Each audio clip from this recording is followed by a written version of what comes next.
Hello, বিসমিল্লাহির রহমানির রহিম। আসসালামু আলাইকুম। কেমন আছো সবাই? আলহামদুলিল্লাহ, আমি আমার ছেলে মেয়ে নিয়ে মোটামুটি ভালোই আছি।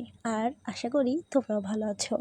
তো আজকে সকাল সকাল চলে আসলাম একটা ভিডিও নিয়ে। আমার ছেলে কিছুদিন ধরে আমারে বলতেছে, আম্মু চলো বনভাত খাই। আসলে আমার শ্বশুরবাড়ি তো ওইরকম কোনো ছেলে মেয়ে নাই, কারোর সাথে বনভাত খাওয়ার মতো লোক নাই।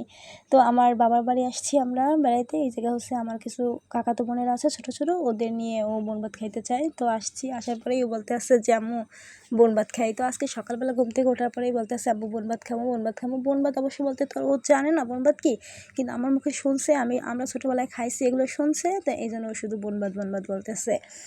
তো আমরা ছোটোবেলায় খাইছি বনভাত।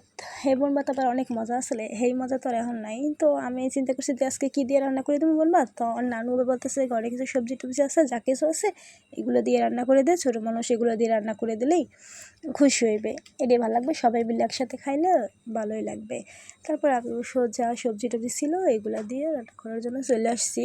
তো বনভাত বলতে হচ্ছে শহরে যারা থাকে তারা বলে নাকি জুলাপাতি, কিন্তু আমরা বরিশালের ভাষায় মানে আমাদের গ্রামে আমরা বলি বনভাত। তো আমরা ছোটোবেলা থেকে বনপাতি বলে আসছি, তো বনবাতি বলি। তো আমি সব কিছু নিয়ে কাটাকাটি করতে চলে আসছি। তো আমার ছেলে পাশে বসা আছে, হ্যাঁ ওই জায়গায় বয়ে যত প্রকার মানে দুষ্টামি করার আছে সব কিছু করতে আছে, এটার ভিতরে ওটা, ওটার ভিতরে সেটা, এই সব কিছু হ্যাঁ কাম হ্যাঁ এগুলোই করতে আছে। তো আমি সব কিছু কাটাকুটি করে মানে নিতে আসছি, কারণ মেয়ে ঘুমাইছে, এর মধ্যে আমার সব কিছু কমপ্লিট করতে হইবে। তো আমি সব কিছু গুছাই গাছাইয়া কাটাকুটি করতে আসি। তো আবার ছেলে বলতে আছে যে আপু আজকে কিন্তু বনভাতটা সেই হইবে, আমরা কিন্তু বনে যাই খামো। আমি বলছি বন পাবা কোথায়, হ্যাঁ এই বাসায় খাইলে এটাই তোমার বন হইবে। তো দেখো আমাদের গাছে একটা সুন্দর জাম্বুরা হয়েছে। তো আমি কিন্তু এখানে সব কিছু ধুইতে চলে আসছি। আমি সবজিটা ভালো করে ধুইছি, এরপরে হচ্ছে আমি চাউলটা ধুয়ে নিতে আসছি। তো আমার মা বলছে যে আবার আলাদা চুলায় রান্না করবি, আগুন জ্বলবে না, এই করবে না, তার চেয়ে বরং আমি ভাত রান্না করি, এই আর এক চুলায় রান্না কর।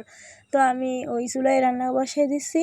তো রান্না করতেছি, হ্যাঁ কিন্তু পাশে দাঁড়ায় রইতে আছে, পুরা সব কিছু আগাটুগুরা দেখতে আসছে যে বনভাত কেমনি কী হয়। তো আমার নানু বলছে যে তুমি বনভাত খাবা আর আমার কিছু দাউট টাউট হয়ে দেবে না, এটা কী হয়। তো হ্যাঁ আবার গেছে দাউট টুহাইতে, দাউড় টুহাইয়া নানুরে দেবে বনভাত রান্না করার জন্য। আমরা অবশ্য ছোটো থাকতে দাউর মানে গাছ দিয়ে এই গাছ দিয়ে ও গাছ দিয়ে আগান দিয়ে বাগান দিয়ে এগুলো মানে করে তারপরে হচ্ছে বাগানে বেশি বনভাত রান্না করতাম। তো তখনকার মজা ছিল একটা অন্যরকম, এখন তো আর ওই মজা নাই, কারণ এখনকার বাচ্চারা হচ্ছে লেখাপড়া নিয়ে সারাদিন ব্যস্ত থাকে, এইসব হাবিজাবি কাজ তারা করে না। তো আমার কিন্তু অলরেডি খিচুড়িটা রান্না করা শেষ, মাশাল্লাহ খিচুড়ির মানে কালারটা কিন্তু সুন্দরই আসছে। তো এরপরে হচ্ছে সে গোসল করার জন্য বেদিক হয়ে গেছে, কারণ হ্যাঁ বনভাত রান্না হয়ে গেছে। তো হ্যাঁ আবার হ্যাঁ মামার সাথে একটু পুষ্কুনিতে গোসল করছে, কারণ হচ্ছে হ্যাঁ আবার একটু সাঁতার শেখানো দরকার আছে। তো নামতে চায় না কোনো কায়দায়, কিন্তু আমি জোর করে একটু নামাইছি আজকে একটু সাঁতার শেখার লাগা। তো এরপরে আমি আসছি কলাপাতা নিতে, আমার ভাই হচ্ছে কলাপাতা কাটতে দিছে। আবার আমি এরপরে আমার ওই যে কাকাতো বোনেরা আছে ওদের সাথে সবাই একসাথে বসাইয়া তো আমি কলাপাতায় খিচুড়ি দিছি। তো এদিকে আবার আমার একটা মামি, আমার মামাতো ভাইয়ের হচ্ছে কালকে বিয়ে হয়েছে, উনি আবার মিষ্টি নিয়ে আসছে আমাদের সবাইকে দেওয়ার জন্য। তো এখানে ওরা বসছে সবাই খাওয়ার জন্য। এরপর আমার ওই যে কাকি আছে, হ্যাঁ আবার ওদেরকে সব কিছু বাইরে টেরে দিতে আছে। তো আজকে ক্যামেরাটা মানে ভিডিওটা একটু অন্যরকম, এরকম সেরকম ঘোরাঘুরি হয়েছে, কারণ ক্যামেরা অনেকে ধরছে মানে ক্যামেরাম্যান আছে অনেক, সবাই সুন্দর করে ধরতে পারে নাই, কিন্তু আমার ছেলে দেখো খাইতে আছে আর লাইক দিতে আছে। আর যাওয়ার সময় হ্যাঁ মামা হ্যাঁ 5 টাকা দিয়ে গেছে, হ্যাঁ আলহামদুলিল্লাহ 5 টাকায় অনেক খুশি, কারণ আমার ছেলে টাকা অত বেশি চিনে না।